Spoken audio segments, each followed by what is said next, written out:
Hello दोस्तों, good morning. स्वागत है एक बार फिर से आप सभी का एमजेटी एजुकेशन में। साथियों, आज है 14 दिसंबर और आज की वीडियो में हम लोग बात करेंगे 14 दिसंबर 2024 के most important daily current affair के क्वेश्चंस के बारे में। वीडियो अगर पसंद आएगी तो इसे लाइक, शेयर और चैनल को सब्सक्राइब जरूर कीजिएगा। और अगर आपका कोई सुझाव है तो आप कमेंट बॉक्स में उसे बता भी सकते हैं। शुरुआत करेंगे हम लोग लास्ट डे के रिवीजन सेक्शन से। जैसा कि आप जानते हो, हर दिन एक दिन पहले का रिवीजन करते हैं हम लोग 1 मिनट में, फिर आगे बढ़ते हैं आज की डिटेल करंट अफेयर की तरफ। कल हम लोगों ने पढ़ा था अंतर्राष्ट्रीय पर्वत दिवस 11 दिसंबर को मनाया गया।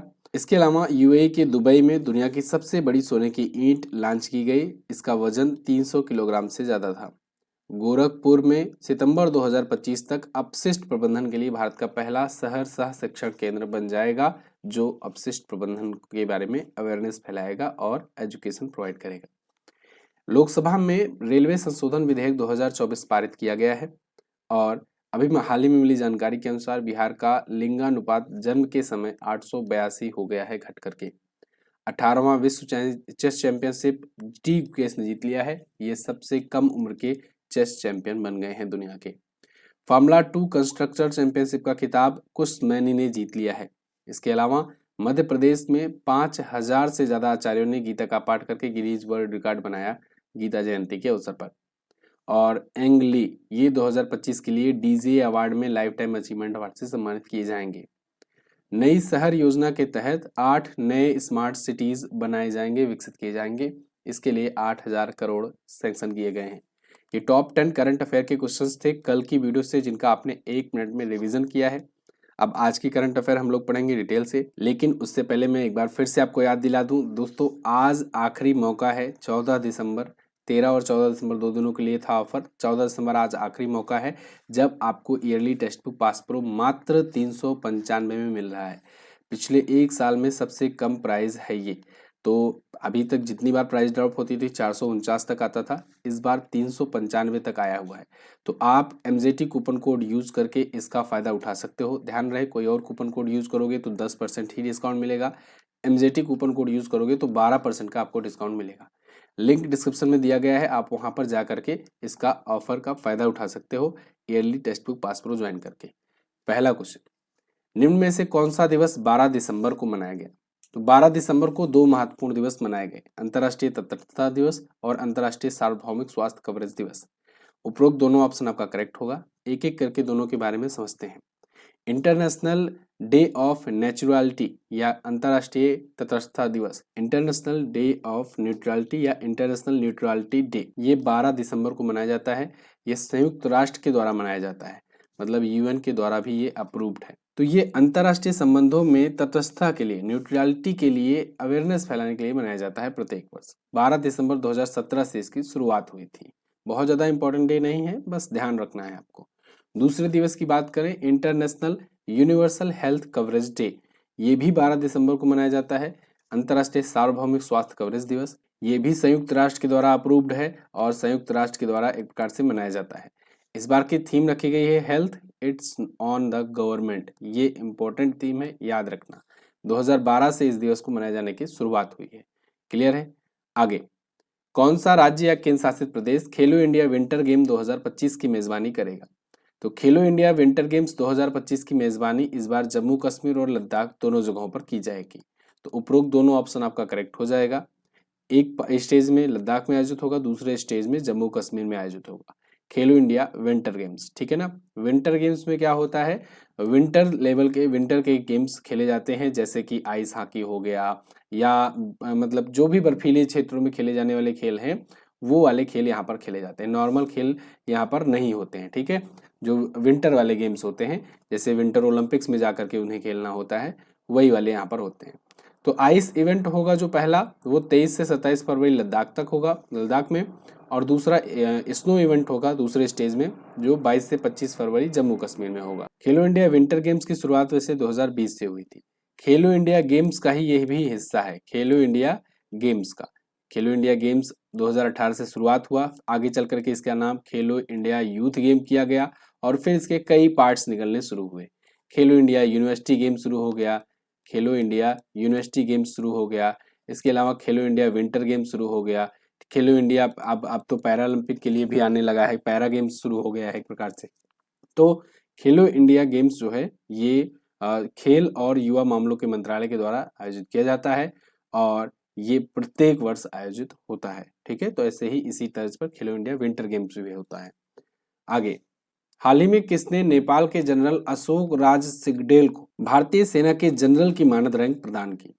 तो नेपाल के जनरल अशोक सिगडेल ये भारत के राष्ट्रपति द्रौपदी मुर्मू जी के द्वारा भारत की सेना की जनरल मानद रैंक से सम्मानित किए गए हैं। ये ऐसा पहली बार नहीं हुआ है, ऐसा अक्सर होता रहता है, हर बार होता है कि भारत के जो सेना के प्रमुख होंगे वो नेपाल में जाकर वहां के सेना प्रमुख का सम्मान पाते हैं, पद पाते हैं और नेपाल के जो सेना प्रमुख होते हैं उनको भारत के मानद जनरल की रैंक दी जाती है। ठीक है ना, तो ये होता आया है भारत और नेपाल के बीच में और अभी भी चल ही रहा है। अभी आपने देखा था भारत के जो सेना प्रमुख हैं वो गए थे नेपाल और नेपाल में उन्हें वहां की मानद रैंक दी गई थी सेना की। ठीक है, अब नेपाल के सेना प्रमुख आए हैं भारत में और उनको यहाँ पर दिया गया है। तो ये दोनों के बीच में चलता रहता है जिससे भारत नेपाल सैन्य संबंध मजबूत रहे। फिलहाल नेपाल की राजधानी काठमांडू होती है। रामचंद्र पौडेल यहाँ के राष्ट्रपति हैं। मुद्रा नेपाली रुपया होता है। अगला, हाल ही में डोनाल्ड ट्रंप ने किसको नागरिक अधिकारों हेतु सहायक अटॉर्नी जनरल नामित किया? तो डोनाल्ड ट्रंप ने सहायक अटॉर्नी जनरल नामित किया है दोस्तों हरमीत ढिल्लो को। हरमीत ढिल्लो, आप यहाँ पर देख पाओगे आर्टिकल है, US president elect Trump nominate Indian American lawyer assistant attorney general for civil right at US justice department. नाम यहाँ नहीं लिखा गया, ये है नाम, हरमीत के ढिल्लन। तो हरमीत के ढिल्लन जो होंगे ये assistant attorney general for civil rights होंगे, ये यूएस डिपार्टमेंट ऑफ जस्टिस में। तो इनको अमेरिका का सहायक अटॉर्नी जनरल अब नामित कर दिया गया है। ट्रंप के मशहूर वकील रहे हैं। चंडीगढ़ भारत में पैदा हुई हैं, भारतीय मूल की हैं। ठीक है, और अब ट्रंप कैबिनेट में, ट्रंप के मंत्रालय में, मतलब जो इनकी टीम है, सरकार जो चलाएगी, इसमें भारतीय मूल के लोगों की संख्या अब हो गई है 4, जैसे डॉक्टर जय भट्टाचार्य, विवेक रामास्वामी और कश्यप कैस पटेल। ठीक है, अगला, ट्रंप जानते हो आप 47वें प्रेसिडेंट बने हैं अभी कुछ दिन पहले ही जब चुनाव हुआ था। हालांकि ये अभी शपथ अपना ग्रहण करेंगे 20-21 जनवरी को, तो 20 जनवरी के बाद ऑफिशियल रूप से ये प्रेसिडेंट बन जाएंगे अमेरिका के। अगला, हाल ही में विमोचित पुस्तक दलाई लामा की खुशी का रहस्य, इसके लेखक कौन है? ये पुस्तक का नाम है दलाई लामा की खुशी का रहस्य। इसको लिखा है दोस्तों डॉक्टर दिनेश साहरा ने। डॉक्टर दिनेश साहरे की पुस्तक आई हुई है, दलाई लामा पर ये पुस्तक है और Dalai Lama secret to happiness ये पुस्तक का नाम है, इंग्लिश में कह सकते हो। तो ये पुस्तक दलाई लामा पर, दलाई लामा कौन होते हैं? दलाई लामा कोई एक व्यक्ति नहीं होते हैं। दलाई लामा आध्यात्मिक गुरु होते हैं, सर्वोच्च आध्यात्मिक गुरु, किसके? तिब्बतीय समुदाय के। तो अभी जो दलाई लामा हैं उनकी खुशी का रहस्य पर यह पुस्तक लिखी गई है। अभी जो दलाई लामा है ना, ये 14वें नंबर के दलाई लामा है ना। दलाई लामा किसी एक व्यक्ति का नाम नहीं है। कई बार लोग कंफ्यूज होते हैं, सोचते हैं दलाई लामा किसी एक व्यक्ति का नाम है, नहीं। ये इस बार के जो अभी दलाई लामा चल रहे हैं ना, जो काफी समय से हैं, ये तेंजिंग ग्यात्सो हैं। तेंजिंग ग्यात्सो हैं। ठीक है, इनका असली नाम है तेंजिंग ग्यात्सो और ये दलाई लामा है। एक्चुअली में क्या हुआ था, तिब्बत पर जब कब्जा करने चीन आ रहा था, लगातार बहुत तेजी से कब्जा करता जा रहा था, तो वहां पर तिब्बतीय समुदाय के लोगों को मार मार कर भगा रहा था।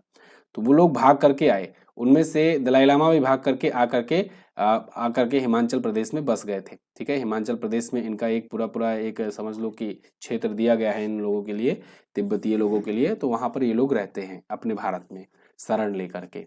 तो और उसके बाद अभी आपने देखा होगा 64 साल बाद इनको पुरस्कार भी दिया गया था। 1959 के लिए दिया गया था इनको, दलाई लामा को, रमन मैग्सेसे पुरस्कार।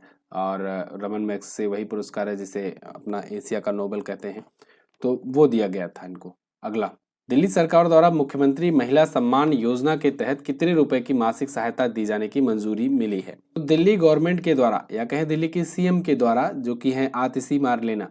आपको पता होगा कि अब केजरीवाल सीएम नहीं है, अब आतिशी है सीएम वहां पे। तो उन्होंने अनाउंस किया है कि मुख्यमंत्री महिला सम्मान योजना, जिसकी घोषणा कुछ महीनों पहले उन्होंने की थी, मतलब उनकी सरकार ने, तो वो अब पेमेंट करने की टाइम आ गया है और इन्होंने कहा बस कुछ ही दिनों में 1000 रुपए प्रति माह मासिक सहायता दी जाएगी महिलाओं को। ठीक है ना, यहाँ पर देखिए कहा गया है scheme to give rate 1000 to Delhi women to be rolled out in 10 to 15 days.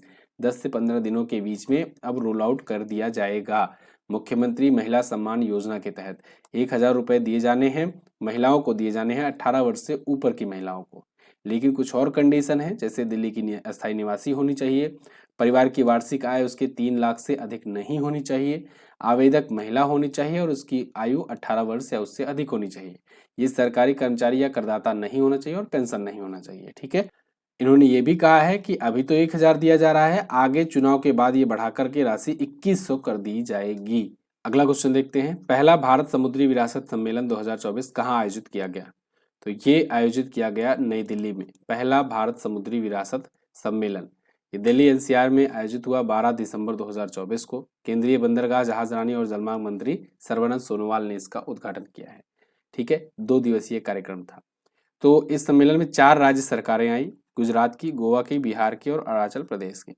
Bharat सरकार गुजरात के लोथल में राष्ट्रीय समुद्री विरासत परिषद का विकास कर रही है। कुछ दिन पहले ही मैंने आपको बताया था, ये देश का पहला राष्ट्रीय समुद्री विरासत परिसर होगा जो लोथल में बन रहा है। लोथल आप जानते हो, ये सिंधु घाटी सभ्यता के टाइम पर एक क्षेत्र हुआ करता था और बंदरगाह के लिए बहुत ज्यादा प्रसिद्ध क्षेत्र था ये। तो राष्ट्रीय समुद्री विरासत परिषद भी वहां स्थापित किया जा रहा है और अब भारत समुद्री विरासत सम्मेलन हो रहा है नई दिल्ली में। ये पहला वाला है। ठीक है, लिंक करके आपको जरूर पढ़ के रहना है। अगला, 30वां कोलकाता अंतर्राष्ट्रीय फिल्म महोत्सव में किस फिल्म को राष्ट्रीय स्तर पर सर्वश्रेष्ठ फिल्म का पुरस्कार दिया गया?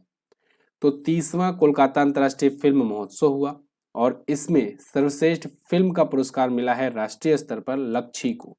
लक्ष्य को, ठीक है ना। अंतर्राष्ट्रीय फिल्म फेस्टिवल था तो अंतर्राष्ट्रीय स्तर पर कई फिल्में दिखाई गई। अच्छा, इसी कोलकाता इंटरनेशनल फिल्म फेस्टिवल में फोकस कंट्री इस बार की थी फ्रांस। ठीक है ना, फोकस कंट्री इस बार फ्रांस थी। अभी कुछ दिन पहले मैंने आपको बताया था कोलकाता इंटरनेशनल फिल्म फेस्टिवल में। 30वां संस्करण था, धनधन्या ऑडिटोरियम कोलकाता में आयोजित किया गया 4 से 11 दिसंबर के बीच में। तो इसमें golden royal Bengal tiger award दिया जाता है। ठीक है ना, जो बेस्ट फिल्म का अवार्ड होता है, बेस्ट एक्टर, बेस्ट एक्ट्रेस वगैरह, उसे कहते हैं golden royal Bengal tiger award. तो अब इसमें सर्वश्रेष्ठ फिल्म का अंतर्राष्ट्रीय स्तर पर तारिका को मिला है। सर्वश्रेष्ठ फिल्म भारतीय वाला जो है उसमें लच्छी को मिला हुआ है। बेस्ट डायरेक्टर एना एंडारा को मिला हुआ है। ठीक है, तो यहाँ यही वाला क्वेश्चन आपसे पूछा गया था। अगर सर्वश्रेष्ठ फिल्म अंतर्राष्ट्रीय पूछा जाएगा तो तारिका बताना। कोलकाता इंटरनेशनल फिल्म फेस्टिवल काफी पुराना फिल्म फेस्टिवल है भारत का। ये भारत का तीसरा सबसे पुराना अंतर्राष्ट्रीय फिल्म महोत्सव है। आप जानते हो गोवा में भी एक होता है इंडिया इंटरनेशनल फिल्म फेस्टिवल। यहाँ पर 1995 में इसकी शुरुआत हुई थी, कोलकाता इंटरनेशनल फिल्म फेस्टिवल की। अगला, केंद्र सरकार ने भारत की परमाणु ऊर्जा क्षमता को 3 गुना करने के लिए कब तक का लक्ष्य निर्धारित किया?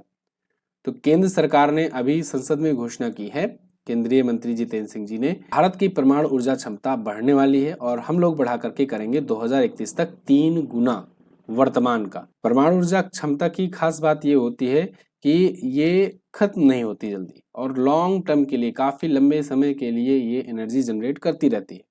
तो इंडिया ने टारगेट बनाया है कि अभी से ट्रिपल कर देंगे, हम लोग 3 गुना कर देंगे एटॉमिक पावर कैपेसिटी बाई 2030। तो अभी पिछले दशक में जो भी उत्पादन हम लोग बढ़ाए हैं परमाणु ऊर्जा का, उसका 2 गुना कर देंगे इस वाले दशक में और टोटल कैपेसिटी जितनी भारत की हो जाएगी वो हो जाएगी 3 गुना। ठीक है ना, मतलब समझ रहे हो बात। पिछले डिकेड में जितना वृद्धि किए हैं उससे 2 गुना डिकेड इस डिकेड में वृद्धि करेंगे और जितना टोटल अभी है उसको 3 गुना बढ़ा करके कर देंगे। नंबर्स में अगर बात करें हम लोग तो अभी 2031-32 तक बढ़ा करके 22,480 मेगावाट तक पहुंचाने का लक्ष्य रखे हैं, यानी 3 गुना हो जाएगा। अब पिछले दशक में 4,780 मेगावाट की वृद्धि हुई थी, अब इस वाले दशक में 8,081 मेगावाट की वृद्धि का लक्ष्य रखा गया है, यानी पिछले दशक से भी 2 गुना तेजी से इस बार वृद्धि करेंगे। अगला, किस पद्म पुरस्कार से सम्मानित गुजराती सुगम संगीत के दिग्गज पुरुषोत्तम उपाध्याय जी का निधन हो गया? तो पुरुषोत्तम उपाध्याय जी गुजरात के फेमस गुजराती सुगम संगीत के दिग्गज थे। इन्हें पद्मश्री से सम्मानित किया गया था और इनका अभी हाल ही में निधन हो गया है ना। तो इनका निधन अहमदाबाद में हुआ और 2017 में इनको पद्मश्री से सम्मानित किया गया था। साथियों, नवंबर की ई बुक आ चुकी है, जिनको जिनको नवंबर की ई बुक लेनी है वो ले सकते हैं। थोड़ा लेट हो गया है इस बार, लेकिन हिंदी और इंग्लिश दोनों में ई बुक आ चुकी है, ऐप पर अवेलेबल है। MGT ऐप पर जाकर के ई बुक ले सकते हैं और जिनको वहां पर ई बुक लेने में प्रॉब्लम आ रही हो तो इस नंबर पर व्हाट्सएप करके भी आप ले सकते हो।